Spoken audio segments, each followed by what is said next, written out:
김성훈 감독의 신작 비공식 작전이 도착했습니다. 이 작품은 1986년 레바논 주재 한국 외교관 납치 사건을 바탕으로 하는 영화인데요. 실화라는 측면, 중동 배경, 납치 사건 등의 카테고리 때문인지 저는 류승환 감독의 모가디슈, 임순례 감독의 교섭이 떠오르기도 하더라고요. 사실 중동은 한국 영화에서 만나기는 다소 희소한 환경일 텐데요. 그럼에도 불구하고 근래 들어 이렇게 중동 배경 영화가 집중적으로 나오다 보니 처음 마주했을 때만큼 신선하게 다가오지는 않은 것 같습니다. 그러면 이제 본격적으로 영화의 내적인 이야기로 들어가겠습니다. 저는 지금까지 김성훈 감독의 작품은 모두 보았습니다. 심지어 많은 분들이 접하지 못하셨을 수도 있는 애정 결핍이 두 남자에게 미치는 영향이라는 지금의 김성훈과는 조금 이질적으로 느껴지기도 하는 작품도 꽤 흥미롭게 본 기억이 있습니다. 아무튼 비공식 작전 역시도 감독의 인장이 곳곳에서 발견되는데요. 영화에 전체적으로 깔린 돌파력 같은 것은 끝까지 간다를 연상케 했고요. 한 명의 개인과 국가 시스템 간의 작용 반작용을 다룬다는 지점에서는 터널이 떠오르기도 했습니다. 왜냐하면 터널에서도 터널에 갇힌 한 사람 정수를 구하기 위해 투입되는 국가적 차원의 인풋에 대한 코멘트가 있었고요. 비공식 작전에서도 안기 부장은 이런 이야기를 하죠. 국가적 중대사의 목숨 한두 개쯤이야 라는 취지의 대사. 그러니까 비공식 작전은 드라마 혹은 코미디라는 장면이 이면에 창작자의 날선 의식이 반영되어 있는 영화인 것입니다. 저는 그 지점에 주목해서 이 영화에 대한 이야기를 드리도록 하겠습니다. 인간애와 동포애, 피카소의 두 작품 상징, 미국에 대한 코멘트, 88 서울올림픽을 경유한 시대적 배경, 그리고 마지막으로 영화의 좋았던 점과 아쉬웠던 지점에 대한 이야기까지 비공식 작전 끝장 리뷰 지금 시작합니다.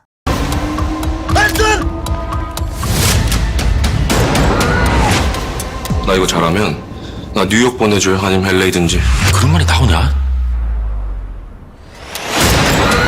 결국 비공식 작전이 품은 이야기는 진영 논리, 집단 갈등, 시스템 등등의 문제 위에 있는 인본주의일 것입니다. 쉽게 말해 인간의 생명이 다른 무엇보다 중요하다는 코멘트를 하고 있는 것이죠. 극중 이러한 두 가치가 부딪히는 묘사들이 꽤 있는데요. 우선 납치 사건에 대한 안기부와 외교부의 대응 방식이 그럴 것입니다. 안기부는 올림픽, 대선 등의 정치공학적 판단을 중심으로 상황을 보고 있고요. 외교부는 일단 사람을 살리고 봐야 한다는 의식을 가지고 상황을 이끌어가고 있습니다. 외교부 동료들이 민준과 오석이관 두 사람의 구출 비용을 충당하기 위해 3개월 무급 탄원서를 제출하는 장면이 있기도 하죠. 사실 제가 흥미로웠던 지점은 이러한 인간의적 코멘트가 그림의 궤적을 통해서도 표현되고 있다는 점인데요. 비공식 작전에서는 피카소의 두 명화가 나옵니다. 게르니카 그리고 한국에서의 학살. 두 작품은 모두 전쟁 중 발생한 민간인 학살 사건을 다루고 있고요. 전자는 스페인 내전, 후자는 한국 전쟁을 배경으로 한다는 점에서 각 그림의 배경 전후를 2차 세계대전에 연결하고 있다는 특징이 있을 것입니다. 조금 더 파보면요. 이 두 명화는 영화의 상황과도 꽤나 결부되어 있다는 것을 알 수 있는데요. 우선 극중 레바논은 이슬람과 개신교 신자 간의 내전이 진행 중이고요. 대한민국은 남북이 휴전 상태에 있습니다. 특히 작품의 배경이 되는 80년대 후반 즈음은 더욱 냉전의 골이 깊은 상태일 것입니다. 영화에도 이런 대사가 있습니다. 지난번에 안기부에게 맡겼다가 북한 소행으로 덮어씌워 이를 그르쳤다는 취지의 워딩. 그러니까 영화 속 레바논과 한국은 겹쳐 보이기도 하는 것입니다.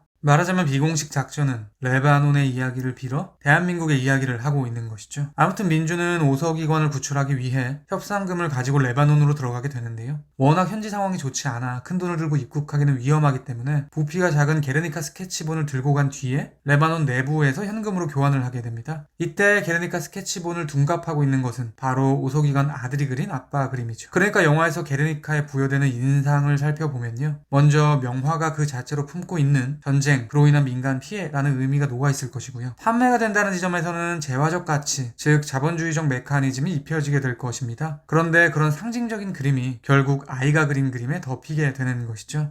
이것은 결국 게르니카가 함의하는 세상의 모든 논리 위에 아버지를 그리워하는 아이의 마음이라는 순수한 인간애가 있다라는 의미를 가지면서 영화의 주제와 공명하게 될 것입니다. 또한 이러한 게르니카의 궤적은 민준이라는 캐릭터와 결부지어봐도 흥미롭습니다. 민준은 스위스에 중재자 헤이스를 만나러 왔을 때 조금이라도 분위기를 유연하게 풀어내기 위해 그에 대한 공부를 하게 됩니다. 그중 하나가 피카소인데요. 민준은 그를 만났을 때 피카소에 대해 급하게 학습한 것을 막 읊기 시작하죠. 이내 헤이스는 암기했다는 사실을 바로 눈치챕니다. 그러니까 초반에 민주는 게르니카와 한국에서의 학살에 내포된 내용은 모른 채 달달달 암기만 한 사람인 것입니다. 소위 말해 민간 학살을 글로 배웠어 인 사람인 것이죠. 그런 그가 레바논을 관통하며 전쟁의 참상을 목도하고는 심연에서 꿈틀대는 인간애를 회복하게 되는 것인데요. 저에게는 민준이 오석이관에게 아들의 그림을 전달하는 장면이 바로 그런 의미를 품고 있는 것처럼 느껴지기도 하더라고요. 물론 이렇게 비공식 작전이 품은 인간애는 범인류적인 측면이 짙겠지만 조금 더 파고들 파고들면요. 저에게는 창작자가 더 집중하는 부분은 인간애라기보다는 동포애에 가까운 것처럼 보이기도 하는 것이죠. 우선 민준이 레바논 공항을 탈출하자마자 엮이는 인물이 한국 사람이라는 지점이 그럴 것입니다. 내전 때문에 대부분의 한국 사람들은 레바논을 떠난 상황임에도 불구하고 영화는 민준이 레바논에 입성하는 바로 그 순간 동포와 조화하게 되는 판타지를 조성해 놓는데요. 저에게는 이런 우연을 직조해낸 각본 자체가 이미 일종의 메시지처럼 보이기도 하더라고요. 쉽게 말해 동포의 소중함 같은 것이겠죠. 이러한 동포에 대한 코멘트는 미국과 88 서울올림픽이라는 키워드를 경유하면 조금 더 선명해집니다. 민준과 판수가 비공식 작전에 몸을 담기로 결심한 이유 중 하나는 바로 이 미국행 때문입니다. 민준은 이번 일을 성공하면 미국 주재원으로 보내주겠다는 약속을 받았고요. 판수는 거짓으로 판명나긴 하지만 미국 비자를 받을 수 있다는 약조로 인해 이 위험천만한 일에 발을 들여놓게 되니까요. 그러니까 비공식 작전의 처음과 끝을 딱 떼어놓고 보면요. 노골적으로 미국 향을 지향하던 두 인물이 고국에서 만나 우애를 확인하는 영화인 것입니다. 판수는 택시기사를 하는 것을 보니 한국에 뿌리를 내는 것으로 보이고요. 저의 추측이지만 민준도 아마 미국에 대한 로망을 접지 않았을까 싶습니다. 또한 민준이 한 달의 옥살이 후 고국 땅을 밟았을 때 공항이 시끌벅적한데요. 88년 서울올림픽을 위해 올림픽 평가 단원들이 공항에 도착했기 때문입니다. 그들만큼 환영을 받아야 마땅한 민준은 누구의 감사도 받지 못한 채 공항을 유유히 빠져나가죠. 저에게는 이러한 비공식 작전의 마지막은 대외적인 성취로 인해 가려진 대내적으로 희생된 개인이라는 코멘트로 보이기도 하더라고요. 쉽게 말해 국가 시스템에 의해 개인들의 희생이 당연시되는 상황에 대한 씁쓸함이 느껴진다고 해야 될까요?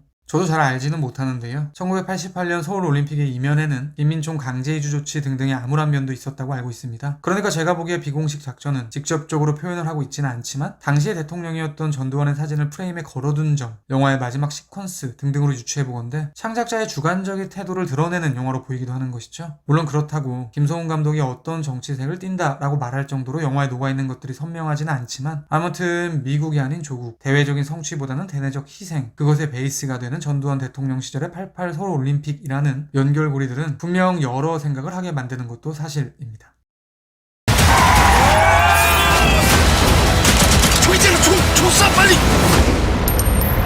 제 100불 드리겠습니다. 확마 이 새끼인 것마 돈이면 단주 하나.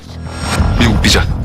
가봅시다. 챕터 1의 끝자락에 말씀드렸듯 저에게 비공식 작전은 입장과 태도가 분명한 작품으로 보였는데요. 그럼에도 불구하고 영화는 어느 한쪽으로 심하게 치우치지 않으려는 기조를 유지하고 있습니다. 저는 그것이 이 영화의 장점 중 하나라고 생각합니다. 무엇보다 한 정부에서 서로 다른 목소리를 내는 부서가 존재한다는 스토리의 설정이 그렇겠죠. 바로 안기부 대 외교부의 구도. 작품의 주제적 측면에서 봤을 때 안기부의 의사결정은 주제와 배반적인 방향일 것이고요. 외교부의 그것은 주제와 착붙할 것입니다. 그러니까 비공식 작전은 대척점에 있는 두 가치가 하나의 정부에 구성되어 있는 세계를 그리고 있는 것이죠. 그런 관점에서 이 작품은 물론 챕터 1의 마지막에 말씀드렸듯 전혀 느껴지지 않는다고 할 수는 없겠지만 특정 정당 혹은 사상을 직접적으로 저격하거나 지지하려는 영화는 아닌 것 같고요. 인간애라는 대주제가 훼손되지 않게 하기 위해 진영 논리에 최대한 함몰되지 않으려는 태도를 취하고 있는 것처럼 보이는 것입니다. 언급드렸듯 저는 이것이 이 작품의 장점이 될 수 있다고 생각합니다. 또한 비공식 작전은 크게 오서기관을 탈환하는 전반과 그를 무사히 고국으로 송환하는 후반으로 나눌 수 있을 텐데요. 개인적으로 전반은 김성훈의 특장점이 완전히 녹아든 수작이라고 생각하고요. 후반은 고개가 갸우뚱해지는 부분이 있을 정도로 몇 가지 아쉬운 지점들이 보이기도 했습니다. 리뷰의 마지막으로 그에 대한 이야기를 드리도록 하겠습니다. 오서기관 탈환 전까지 영화는 무쇠의 불처럼 달려갑니다. 말씀드렸듯 저는 이것이 김성훈 감독의 장점이라고 생각하는데요. 끝까지 간다에서도 그랬고 터널에서도 그랬듯이 서두에 질질 끄는 법이 없이 사건으로 훅 들어가죠. 게다가 개인적으로는 그 사이사이 녹아있는 유머도 좋더라고요. 특히 벽에 매달린 민준이 판수를 향해 형이라고 나지막히 외치는 장면이 떠오르기도 합니다. 다음은 단점인데요. 영화가 중후반으로 들어가면서 갑작스럽게 신파가 치고 들어옵니다. 특히 돈을 가지고 달아났던 판수가 죄책감을 느끼고는 민준에게로 다시 돌아오는 순간부터 몰입도가 점점 떨어지기 시작했는데요. 판수가 불현듯 인간애적인 인물로 변하는 것이 부자연스럽다는 느낌이 들더라고요. 그러한 생각이 더욱 심하게 든 순간은 판수가 일행과 함께 국경을 넘겠다는 선택을 하는 지점입니다. 고국에 있는 엄마에 대한 이야기를 하면서 심지어 미국 비자 이야기는 원래 거짓말이라는 것을 알았다며 정의의 사도를 자청하게 되죠. 돈에 대한 탐욕과 이기심 한 스푼이 버무러진 친드레적 매력이 있던 캐릭터가 갑자기 자애로움의 끝판왕이 되어버리는 것입니다. 민준이 레바논을 관통하면서 인간의 눈을 뜨게 되는 것은 자연스러운 흐름이라고 생각하는데요. 판수까지 그렇게 변모해가는 것은 사실 동의가 잘 되지 않더라고요. 이렇게 심파라는 관점으로 조금 더 파버리면 공항에서 민준이 체포되기 전에 늘어놓는 일장 연설 시퀀스도 다소 오그라드는 부분이 있죠. 물론 후반부에도 건물 옥상을 오가는 추격전, 미션 임파서블 1편을 연상케 하는 와이어 액션 부분 등은 쫄깃했습니다. 그럼에도 불구하고 언급드린 부분들이 좀 아쉽기도 했는데요. 한편으로는 대중성을 진하게 의식해야 하는 여름 대작이 갖는 숙명일지도 모르겠다라는 생각이 들기도 하더라고요.